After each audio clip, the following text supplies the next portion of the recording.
हमारे आए हैं, मैं उनसे आग्रह करूंगा कि वो खड़े होकर अपना परिचय सभी को दे दें। जो भी साथी आए हैं, शुरू कीजिए रागी जी। अरुण कुमार रागी, महामंत्री राज्य पेंशन रिपोर्ट उपाध्यक्ष और मीडिया विभाग की राजकीय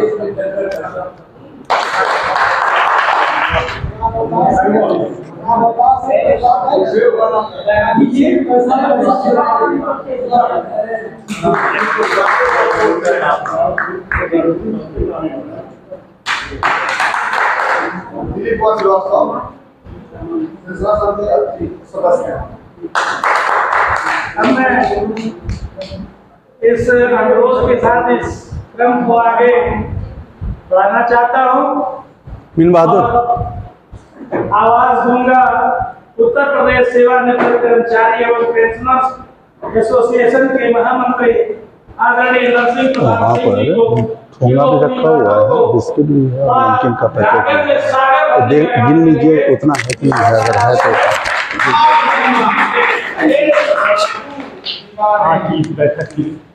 के माननीय अध्यक्ष जी, पूर्वोत्तर रेलवे पेंशनर एसोसिएशन के समस्त पदाधिकारीगण, राज्य कर्मचारी संयुक्त परिषद के अध्यक्ष रूपेश कुमार श्रीवास्तव जी, डिप्लोमा इंजीनियर संघ के Pandey ji, civil pensioner association के अध्यक्ष जी और विभिन्न संगठनों के उपस्थित पदाधिकारीगण,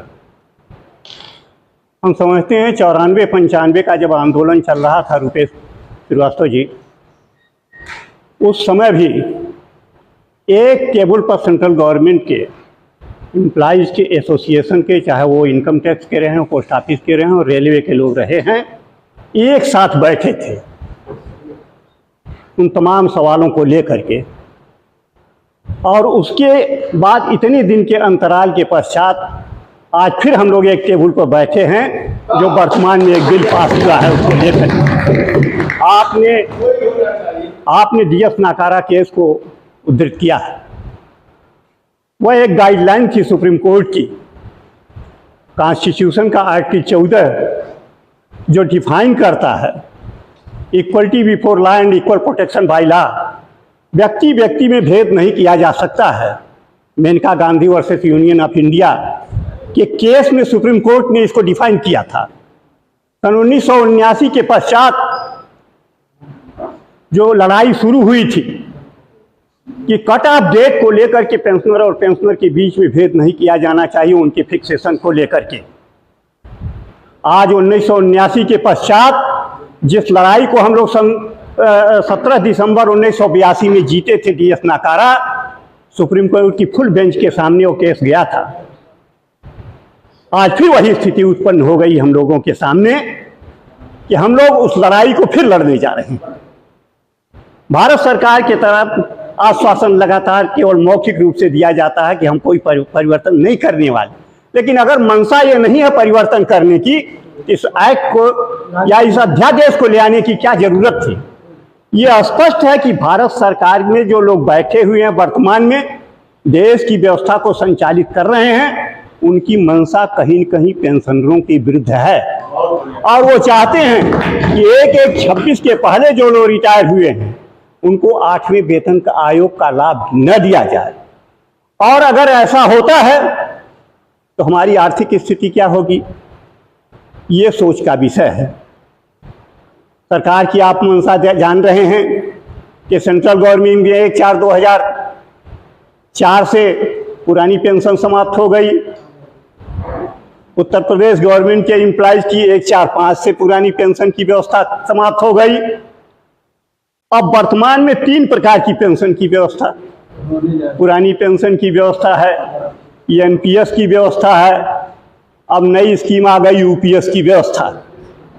अब उस उधेड़ बुंड में जो वर्तमान में कार्यरत लोग हैं वो पड़े हुए हैं, यूपीएस, एनपीएस और पुरानी व्यवस्था। लेकिन हमारा संगठन जो है पहले ही से पुरानी पेंशन व्यवस्था के लिए लड़ रहा है, लेकिन उसके साथ साथ लड़ाई का नया अध्याय शुरू हो गया कि सरकार ने जो अध्यादेश पारित किया है ये लटकती हुई तलवार के समान है हम लोगों के ऊपर। अगर हम एक साथ इस लड़ाई को आगे नहीं बढ़ाते हैं तो समझ लीजिए कि आगे आने वाली पीढ़ी हम कभी माफ नहीं करेगी। हम तमाम सवालों को लेकर लड़ रहे थे। 2008 में शिमला समझौता हुआ था। ये जो डीए और डीआर का फार्मूला है ये सही नहीं है, इस फार्मूले को बदला जाए, और गवर्नमेंट सहमत भी हो गई कि इसमें परिवर्तन के लिए। आज तक उसके फार्मूले में परिवर्तन नहीं हुआ। हम लोगों को रियल महंगाई भत्ता मिलता नहीं है, और ये जो शून्य कर दिया जाता है वो तो अलग की बात है। 2.99 शून्य कर दिया गया। 8वें वेतन आयोग के पहले सेंट्रल गवर्नमेंट की मंशा बहुत खराब है, और वो देखिएगा कि लगातार जो है 2-2% आपकी महंगाई भत्ता को बढ़ाएगी, इसलिए कि 8वें वेतन आयोग का लाभ कम से कम देना पड़े। 7वां वेतन आयोग आप देखे होंगे कि जितने वेतन आयोग रहे हैं 1 से लेकर के 6 तक, कभी 35% मिला है, कभी 30% मिला है, कभी 40% मिला, 50% तक लाभ मिला है लोगों को। लेकिन 7वें वेतन आयोग की रिपोर्ट को देख लिए, 13.5 से 14% का लाभ मिला था जो फिक्सेशन हुआ था। फिटमेंट टेबल को देख लीजिए, ये स्थिति रही है। इसलिए गंभीरता के साथ इन सवालों को लेकर के लड़ाई आपको लड़नी पड़ेगी। 8वें वेतन आयोग में हमारा रिप्रेजेंटेशन क्या होगा, इस सवाल को लेकर के भी अगर लड़ना होगा। आप देख रहे हैं मुद्रास्फीति की क्या स्थिति है, रुपए का जो अवमूल्यन हो रहा है उसकी क्या स्थिति है, और वर्तमान में जो हमारा रहन सहन का स्तर है उसकी। इन तीनों बिंदुओं पर अगर 8वें वेतन आयोग में को ध्यान में रख करके अगर इसमें संशोधन नहीं हुआ वेतन का, तो हम फिर भी चले जाएंगे नीचे। सरकार की लगातार कोशिश है किसी तरीके से ये सरकारी सेक्टर को कम किया जाए। आप देख रहे हैं देश प्राइवेटाइजेशन की ओर बढ़ रहा है लगातार, और खामियाजा भुगतना पड़ रहा है नौजवानों को। बेरोजगारी लगातार बढ़ रही है, सरकारी सेक्टर हमेशा जो है खत्म कर दिए जाते हैं। इस देश के प्रजातंत्र की स्थापना जब हुई तो उसमें प्राइवेट सेक्टर और पब्लिक सेक्टर को पैरेलल एस्टेब्लिश किया गया था, ताकि जनता का कम से कम शोषण हो सके। इसको मद्देनजर रख करके किया गया था। आज की स्थिति है सरकार पब्लिक सेक्टर को नष्ट करना चाहती है और प्राइवेट सेक्टर को ऊपर उठा करके चाहती है कि प्राइवेट पार्टनर्स को जो है ज्यादा से ज्यादा लाभ पहुंचाया जाए। इन तमाम सवालों को लेकर के हमको लड़ना होगा, और क्योंकि समय की कमी है और तमाम संगठनों के लोग जुड़े हुए भी हैं, इसलिए उन सारे बिंदुओं को मैं यहाँ उठाऊंगा नहीं। 22 तारीख को हमारा एक आंदोलन है, हम धरना पर बैठेंगे वहाँ लक्ष्मीबाई पार्क नगर निगम में। हम आपसे भी अपील करेंगे, विभिन्न संगठनों से भी अपील करेंगे। एक कॉमन काज और कॉमन इशू के सवाल को लेकर के हम जो लड़ रहे हैं, इसमें आपकी भी सहभागिता की हम अपेक्षा करते हैं, आपसे गुजारिश करते हैं और आपसे निवेदन करते हैं कि आप भी हमारी इस लड़ाई में सम्मिलित होइए। इसी के साथ मैं अपनी वाणी को विराम देता हूँ।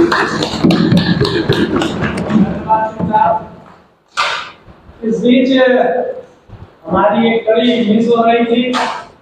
पूर्वोत्तर रेलवे पेंशनर एसोसिएशन के हमारे सूचना एवं प्रसारण महामंत्री आदरणीय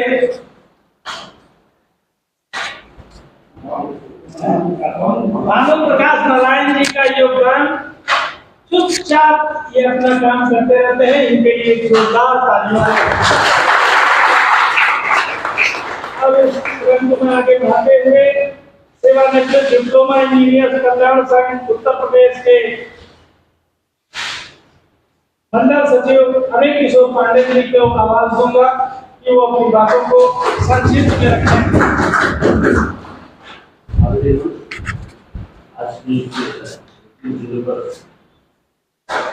बहुत रिलेवेंट रूप में बात करना चाहता हूँ।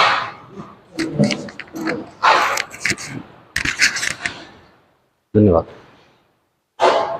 निश्चित रूप से आज हम जो लोग जिन बिंदुओं पर चर्चा कर रहे हैं, हम ये बताने की कोशिश कर रहे हैं या जानने की कोशिश कर रहे हैं, अपने को समझने और समझाने की कोशिश कर रहे हैं कि यह हमारी मांग जायज़ है, हमारे साथ अन्याय हुआ है। ये तो मैं समझता हूँ कि यह बिंदु सबको पता है कि हमारे साथ अन्याय हो रहा है, लगातार हो रहा है।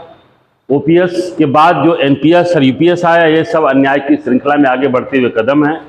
आज जो हमारे साथ हो रहा है इसकी भी पृष्ठभूमि पहले से लिख दी गई थी।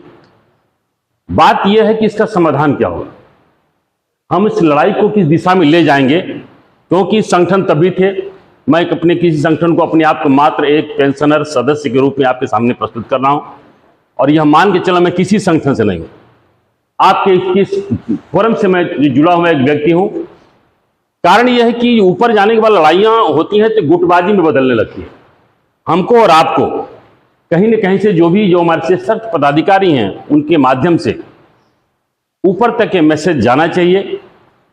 इस स्तर पर हम यही काम कर सकते हैं कि जो भी संगठन आह्वान करे, बिना ये समझे हुए कि वो कौन गुट से जुड़ा हुआ है, कहां से है, किस नस्ल किसका अंग है, वो उसको भूल करके हम एक दूसरे की सहभागिता करें।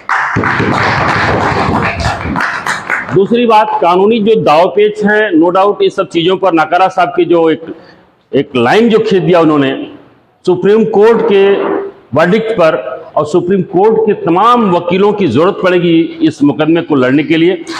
हमारी लड़ाई दो तरफा या चौतरफा होगी, जिसमें दो तरफ तो मैं समझता हूं बिल्कुल, एक तो सांगठनिक रूप में हमारी लड़ाई शासन और उसके माध्यम से जो तमाम गांधीवादी तरीके हम कहते हैं, रैली, धरना, प्रदर्शन, चक्का जाम या जो कुछ भी कर सकते हैं वो ये होगा।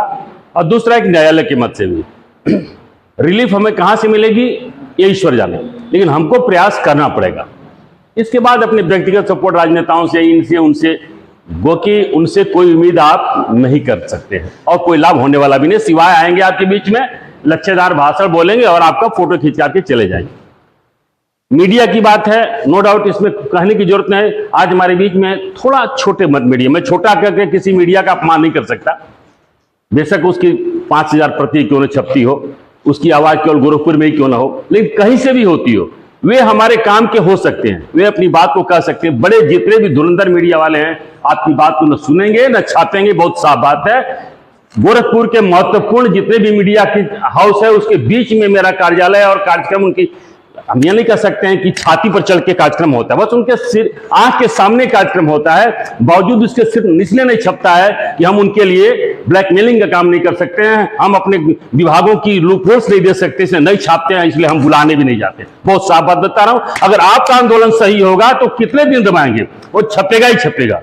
हम किसी आलोचना नहीं करें, लेकिन ये सच्चाई है।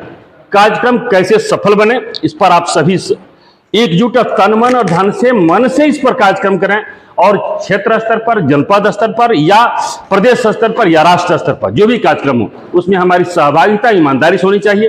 कानूनी लड़ाई लड़ने के हम चाह करके बहुत हम जानकार, तो भी हमारी राय वहां पर काम आएगी, उसकी जरूरत पड़ेगी वहां के अधिवक्ता, और हमारे जो प्रति अधिवक्ता हैं, हमारे संगठनिक रूप से जो हमारे अधिवक्ता हैं, वे वहां लड़ाई लड़ेंगे। हम सब यहाँ पर एकता पर बल दें। दूसरी बात पर मैं ध्यान दिलाना चाह रहा हूं कि देखिए, बड़ी चालाकी से किसी जमाने में अंग्रेज जब अफसर हुआ करते थे तो वे हम लोगों के छोटे से विरोध को भी नोटिस करते थे। उसमें आप कोई बात कहते थे, काला फीता बांध दिया आपने, तो भी वो नोटिस होता था, उस पर कोड़े बरसाए जाते थे, लेकिन वह बात नोटिस में आती थी। और आज की स्थिति यह हो गई है, काफी दिनों तक गवर्नमेंट ने इस बात को समझा भी, लेकिन आज की स्थिति जो समझदार सरकारें आती जा रही है दिन पर दिन, ये समझदार सरकारें जानती हैं कि चुप हो जाना सबसे बेहतर तरीका है। ये चुप्पा 100 को हरावे। आप बोलते रहिए, भाषण देते रहिए, रैली निकालते रहिए, आपकी एनर्जी वेस्ट होगी, आप हड़ताल में जाकर तनख्वाह कटाते रहिए। हम लोग का संगठन तो मैं प्राय बताऊं, बिना तनख्वाह कटाए हड़ताल पर गई नहीं पूरी लाइफ में। आज भी 110 दिन की तनख्वाह कटा के बैठे हुए हैं, जो कि जिसकी वैल्यू अप्रॉक्सीमेटली 7-8 लाख रुपए होती है, वो कटा के बैठे, मिलेगा भी नहीं भविष्य में। बावजूद इसके सरकार पर कोई फर्क नहीं पड़ता। इसीलिए पिछली बार हमारे माननीय हरकिशोर तिवारी जी ने कहा कि अब तनख्वाह कटा के, गर्दन कटा के मत करो, इस सब समय के साथ लड़ना है। अब तनख्वाह कटा के नहीं, सामूहिक कार्य बहिष्कार जैसे नारे हम लोगों ने लगाए और तनख्वाह कटाना हम लोगों ने बंद कर दी। मेरा यह कहने का आशा है कि हम लोगों के बीच में फूट डाला गया। हमारे जो कर्मचारी, जो नए कर्मचारी आए, उनको बताया गया एनपीएस बहुत फायदेमंद है, या उनको छांटा गया किनारे। एनपीएस बाद ओपीएस कर दिया गया। एनपीएस और ओपीएस में भी कौन इसमें जाएगा, कौन उसमें जाएगा, कंफ्यूजन है। कौन किधर जाएगा चाहे नहीं जाएगा, जो चला गया वो हमसे आपसे हट जाएगा। हमको आपको रखा गया, इनको तो मिल ही रही है, वो सबकी छीन लेंगे बारी बारी। और आज जो एक डेडलाइन 2026 दी गई है, इसके पीछे इस मंशा के बारे में सोचिए। वो एक लाइन में कह सकते थे कि पिछली ओपीएस पाने वाले किसी को भी वेतनमान का अष्टम वेतनमान का आयोग कोई लाभ नहीं दिया जाएगा, लेकिन उन्होंने क्यों नहीं कहा? दुविधा में क्यों रखा? वो जानते हैं परिणाम वही है कि किसी को नहीं मिलेगा, क्योंकि 2004 के बाद से जो हमारे जो आए हैं उनको ओपीएस ऐसे भी नहीं है, और उसके पहले वाले हैं वो सब रिटायरमेंट के कगार पर है। वो 2026 तक ऑलमोस्ट रिटायर हो जाएंगे। कुछ एक आध दुका बच्चा रह जाएंगे जो समीक्षा का अधिकार उन्हें लेकर उसके द्वारा वो समाप्त कर देंगे। बहुत क्लियर मैसेज है कि हमारा आपका अहित करने की मंशा सरकार की बहुत पहले भी थी, आज भी और आगे भी जारी रहेगी। जब हम लड़ाई लड़के जीत लेंगे उसके बावजूद भी जारी रहेगी। हमको हमेशा सतर्क रहना पड़ेगा और लड़ते ही रहना पड़ेगा। मैं सिर्फ इस बात को कहकर अपनी बात को समाप्त करूंगा कि हमें ऊपर के लेवल पर एकजुटता निचले लेवल पर भी बनानी है, बिना किसी भेदभाव के, बिना किसी संगठन के पदाधिकार और उसके क्षेत्राधिकार के बाहर जाकर के हमको इस लेवल पर सबको एक करना है। और यह बात भी ऊपर तक पहुंचानी है कि हमें ओपीएस और एनपीएस और यूपीएस के खिलाफ भी जो कर्मचारी हमारे कार्यरत हैं उनके भी आंदोलन को फिर से आग लगाकर लीड करना पड़ेगा। एक सिचुएशन लाई जाए कि हमारे साथ केवल पेंशनर्स नहीं, पेंशनर के साथ साथ वर्किंग मेंबर्स हमारे हैं, वो भी एक साथ किसी दिन अगर काम बंद करने की बात की जाए तो सहमत हो सकते हो। इस पर मैं इसी बात को कहते अपनी बात को समाप्त करता हूं। जय जय। अब मैं आवाज दूंगा पूर्वोत्तर रेलवे पेंशनर एसोसिएशन के महामंत्री हित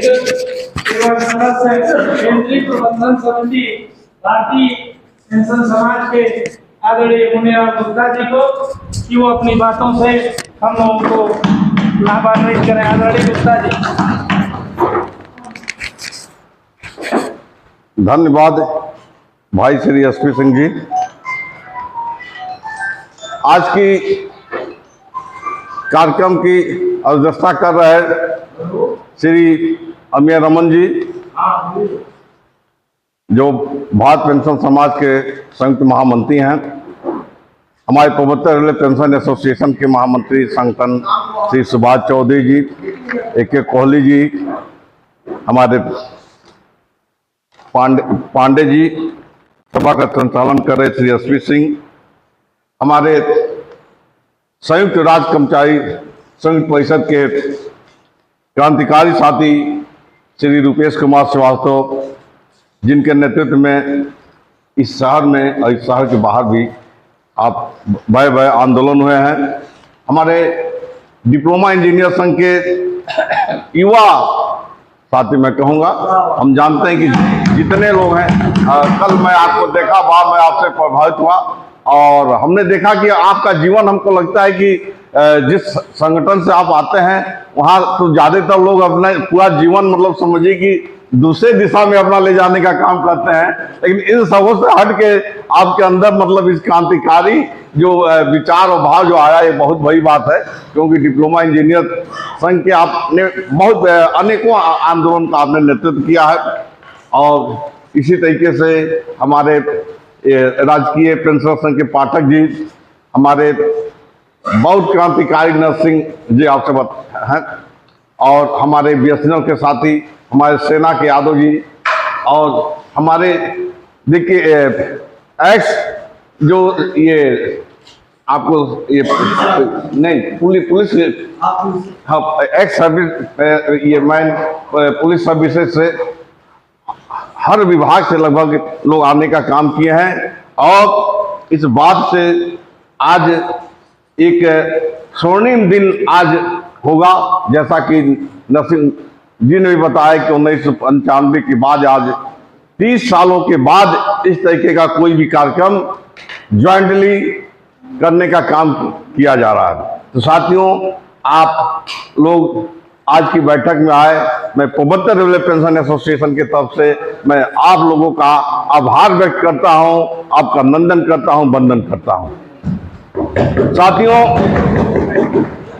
आज हम किस समस्या के लिए जुटे हुए हैं, लगभग सभी एक एक, क्योंकि जो भी आज जो पदाधिकारी आए हैं अपने विभाग के सब टॉप लीडर हैं, तो उनको हमको बहुत बताने की आवश्यकता नहीं, लगभग हर लोग मूल समस्या क्या है उसको जानने का काम करते हैं। अब जो मूल समस्या जो हम लोग को लादने का काम की है केंद्रीय सरकार ने। देखिए उसने भी बहुत चालाकी से काम किया है। आप लोग को जहां 8वें वेतन आयोग में हमको क्या मिलेगा, हमारी क्या ग्रीवांसेज है, उसको हम उठाने की बात करते हैं। आपको उसने दबाने का काम कर दिया कि बाबू 8वां वेतन आयोग मत सोचो, अभी तो पेंशन विधेयक ले आने का काम किया, उसी को पे लड़ाई, उसी पे आप अपने को मन स्थिर करो, आगे की बात मत सोचो। बड़े चालाकी से काम इस केंद्र सरकार ऐसा नहीं है, जो काम करती है बहुत प्लान वे में काम होता है, काम कुछ होता है, निशाना कहीं होता है। अभी हम लोग संयुक्त बैठक करते तो 8वें वेतन आयोग की बात हम करते हैं कि 7वें वेतन आयोग में ये कमी थी, 7वें में ये था, उसकी बात करते। अब आज हम लोग के सामने के लिए एक मुद्दा हो गया कि पेंशन अमेंडमेंट विधेयक पारित करवा के हमको 2026 से हमको 8वें वेतन आयोग से पेंशन से वंचित करने का काम किया जा रहा है।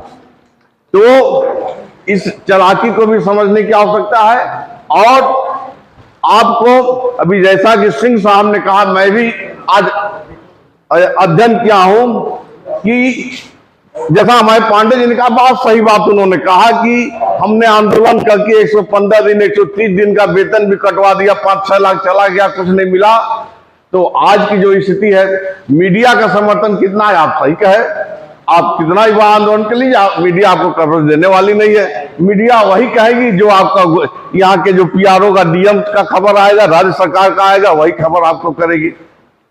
तो आज आंदोलन के अलावा हम लोगों को कुछ कानूनी काम के लिए भी तैयार होना पड़ेगा। और जो मूल पेंशन विधेयक का जो अमेंडमेंट हुआ है, यह स्पष्ट रूप से संविधान के अनुच्छेद 14 का उल्लंघन है। और मैं रमन साहब से इस बात की गुजारिश करूंगा कि आप भारत पेंशन समाज के शीर्ष पदाधिकारी हैं और भारत पेंशन समाज की जो बैठक होती है, तो इस बात को आप जरूर उठाने का काम करें कि हम लोग भारत पेंशन समाज के दिशा निर्देशन में हम लोग अपना एक सोशल मीडिया या अन्य मीडिया के सहारे आंदोलन करने का काम कर रहे हैं, लेकिन हमको कानूनी अधिकार, कानूनी लड़ाई लड़ने के लिए भी तैयार होना पड़ेगा। और आज सब कुछ न रहते हुए भी आज हम सुप्रीम कोर्ट और कोर्ट में, हाई कोर्ट पे जरूर हम विश्वास कर सकते हैं कि अगर कहीं से न्याय नहीं मिलेगा तो न्याय की आस हमको जरूर लगता है कि वहां से हमको न्याय मिल जाएगा। और मेरा विश्वास है कि अगर इस विधेयक को अगर उसको चैलेंज किया जाए, अनुच्छेद 14 और जो वकील के पास जाएंगे और बहुत अनुच्छेदों का उल्लंघन बताएंगे, तो उसमें भी हमको सफलता मिलने का काम होगा। तो इसके लिए भी हम लोग को तैयार होना पड़ेगा। आज आप लोग शॉर्ट नोटिस पे इतनी भारी संख्या में जो आप लोग सभी हमारे अपने विभाग के पेंशनर उच्च पदाधिकारी जुटे हैं, तो मैं आप लोगों से आह्वान करूंगा कि हम लोग अपनी लड़ाई को कैसे ज्वाइंटली लड़ने का। आज हम लोग न कहीं विभाग के कोई अधिकारी हैं, न कोई उपाधिकारी हैं, और क्या क्या थे, आज हम लोग केवल एक ही जात है कि हम लोग पेंशनर हैं। और पेंशनरों के ऊपर जो आज आफत आया है, कल जो 8वें वेतन आयोग के रिकमेंडेशन के बाद और आ सकता है, उसको हम लोग संयुक्त रूप से गोरखपुर में कैसे अपनी लड़ाई को लड़ के उस आवाज को हम लोग उत्तर प्रदेश और दिल्ली पहुंचाने का काम कर सकते हैं, उसकी रणनीति बनाने का आज यहाँ एक आवश्यकता है। मैं आप सभी बड़े नेताओं को आह्वान करूंगा कि आप यहाँ एक संयुक्त कमेटी बनाने का काम करें। इस कमेटी का क्या नाम हो, आप सभी लोग बहुत अनुभव वाले हैं, आप लोग उसमें तय कर लीजिए कि क्या नाम होगा। इसके बाद इसमें संयोजक क्या होगा, सदस्य क्या होगा, मेंबर क्या होगा, एक उसकी रूपरेखा बना के उसको आज हम लोग जब यहाँ पे हैं तो एक रूपरेखा बना लिया जाए। और जो कम से कम महीने में एक बैठक जरूर कहीं न कहीं हो, जैसे कभी आपके डिप्लोमा हमारे जो पांडे जी आए उनके यहाँ भी आप इसे वहां भी हो सकता है, रुपेश जी भी कहीं आप करवा सकते हैं, सिंह मैंने कहीं न कहीं कभी कचहरी कलम, तो हम लोग एक महीने में जुटेंगे तो हम पिछले एक महीने में क्या गठित हुआ उसका हम रिव्यू करेंगे, आगे हमको क्या कार्रवाई करना है ये करेंगे। और हमारे जो सेंट्रल लेवल के जो आपके एसोसिएशन होंगे, फेडरेशन है, उनको भी एक एग्जाम्पल देने का काम करें कि आप लोग भी सेंट्रल लेवल पे, स्टेट लेवल पे एकजुट होने का काम करें। अब सबको पेंशनों की एक मंच पे एक साथ आके जब हम लड़ाई लड़ेंगे कानूनी रूप से, आपको सोशल मीडिया से, सड़क पे, तभी भारत सरकार जो है हम लोगों की आवाज से डर सकती है। ये तो सत्य है कि हम लोग की संख्या बहुत भारी है, 1 करोड़ से ज्यादा आपको पेंशन साथी है, राज्य कर्मचारी से लेकर केंद्रीय सरकार। तो आज आप लोग यहाँ इस बैठक में जाने के पहले जरूर एक कमेटी बनाने का काम करें। कमेटी में कौन कौन हो आप लोग खुद तय कर दीजिए। हम लोग का अपने रेल के साथियों का कहीं कोई हम लोग का केवल एक ही उद्देश्य हो है कि ये जो पेंशनर साथी की जो आवाज हो एक मंच से उठनी चाहिए, यही मेरा उद्देश्य है। न कहीं पद की लालसा, नहीं कुछ। जो उस व्यक्ति को काम को कर सकता है उसको आप ये जिम्मेदारी दीजिए, और जो जहां हो अपने तन मन धन से इस आंदोलन को आगे बढ़ाने का काम करें। इन्हीं बातों के साथ मैं आप लोगों को बहुत बहुत धन्यवाद। धन्यवाद गुप्ता जी, बहुत अच्छी बात इन्होंने कही। क्योंकि आज की ये संयुक्त बैठक इसी उद्देश्य से बनाई गई है कि आगे की रणनीति पे हम लोग चर्चा करें।